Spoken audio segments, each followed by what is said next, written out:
Hello. We have a full moon coming this Tuesday, August 20th at 6:45 p.m. Pacific time.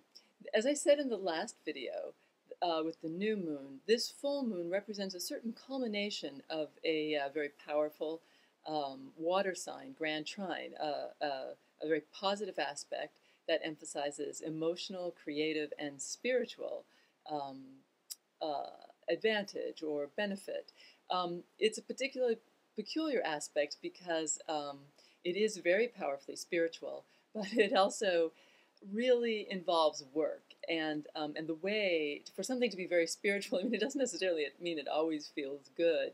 It can mean that it feels confusing, or that a lot of issues come up, a lot of work around spiritual coming to terms with philosophical or spiritual ideas about your notion of, God or divinity or whatever force there is, as you deal with like your own problems and issues. But there's great benefit from it. It involves work nonetheless.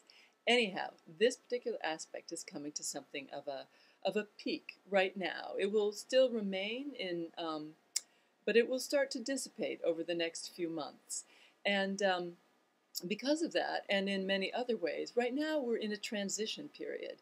A change is coming. We are facing a shift in the energetic signature, and I think that many have already started to feel that. In spite of this very positive water sign aspect, which the water signs are Pisces, Cancer, and Scorpio. Um, in spite of this very positive aspect, it's been a really difficult time for many, and I think one of the ways that this aspect is showing up is that there's a sense there's a sense of things changing, and that maybe, just maybe, we can trust that that they are going to change. But because it's been so confusing, and because there's still a lot of confusion and fear and doubt, the idea of whether or not one can really trust that that God or whatever universal force is actually going to help you out now after seeming to have pushed you down for so long, or that things really are going to get better, it makes it hard to know whether you can trust that there is a shift. And I think there's also a lot of exhaustion as well. That's certainly also part of the astrological signature. That exhaustion is in some ways a good thing, because it too fits into the aspect in that when one is so exhausted, one doesn't have the time for the things that don't work or that cause pain, and one may feel guilty about about letting go of some effort or work that one thinks should be done. But it helps. But this particular type of exhaustion, there's a way of having to surrender to it, not surrender to complete inactivity, but surrender to the awareness that only certain activities are important and beneficial right now. And to learn to listen in times of transition like this, really paying attention inside is the most important thing, and finding that balance between the internal signals and the external signals. It's not a time for the kind of surrender that's just like falling on the bed and collapsing. And it's not a time for pushing in a particularly ego-aggressive way. This was going to be an especially difficult time if one has an agenda that for some reason, whether external or internal, one feels must go through in a very certain way.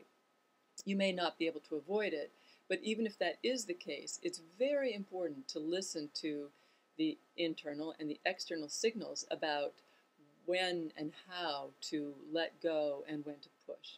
This is the way of getting through this transition is enormously beneficial if one pays attention to this positive aspect, which is also quite intuitive. Being intuitive means listening, though, and sometimes we can sort of hear that intuitive voice but not really believe it. And it's very important to pay attention and go slowly for all the signs right now. And then, as the next couple of weeks brings this transition through, we will start to see shifts in the areas that have been so challenging and so difficult for a long time, and begin to see how we can and will come to a different, better place with it. And it's very important in this, the notion of how we believe or what we believe God or whatever divine force works in our life. I'll talk more about that if there's time at the end. But first of all, as has been the case for some time, for the water signs, this is easiest. That, again, would be Scorpio, Pisces, and Cancer. Second easiest would be the earth signs, although they do have challenges, each one of them. In particular, probably Capricorn and Taurus. Taurus probably more so. But all of them have issues. It's not a clear shot for the earth signs. The fire signs, the later fire signs actually have some really positive aspects. They have to do a particular job with paying attention to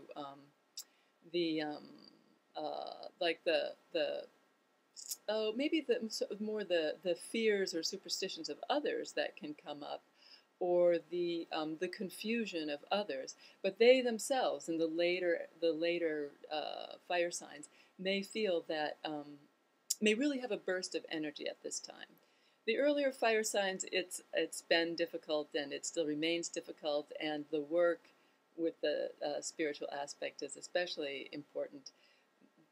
And the same is kind of true for the air signs. For the air signs and the fire signs, like, they're kind of off on their own little trip these days, and it can be very exciting, and there can be a lot of really energetic, powerful, independent forward movement, and it can also feel difficult to establish any kind of like regular routine, and it will definitely feel harder to connect to this kind of intuitive, emotional, spiritual aspect. But even for them, things will go better if they make the attempt, whether or not they feel like they understand it or not. For everyone, as I said, these spiritual aspects sometimes can feel powerful and sort of transcendent, but the way that they show up, they can also they can bring up confusion and fear and doubt. And this can be, as they say in The Tale of Two Cities, the best of times or the worst of times, although it's probably neither one of those extremes. But it is important to either work your way through or work with those kinds of confusions and fears and doubts. And for the signs like Virgo, Sagittarius, perhaps Pisces, and Gemini, for those signs, the self-doubt, I think, is probably particularly important to, and fears, is probably particularly important to work with or understand or realize more than anything else. In the face of much that's been going on, one can question whether or not there is some sort of divine force looking out for one, and that, not a leaf falls but is seen. And that force is all of us, too. It can feel like that force is deliberately hiding. And perhaps it would be, or is some sort of trickster, and one doesn't want to believe in that force. One doesn't, because it's just been, so unreliable lately. It can be good to think of it as like a game of hide and seek. And even when you can't find that force, or that force appears to be gone, it's still there. It's just playing the game with you. All right, next time I talk to you will be around the new moon in early September. And the shift that is beginning now will be moving even more into place. Have a great couple of weeks, and I'll talk to you soon.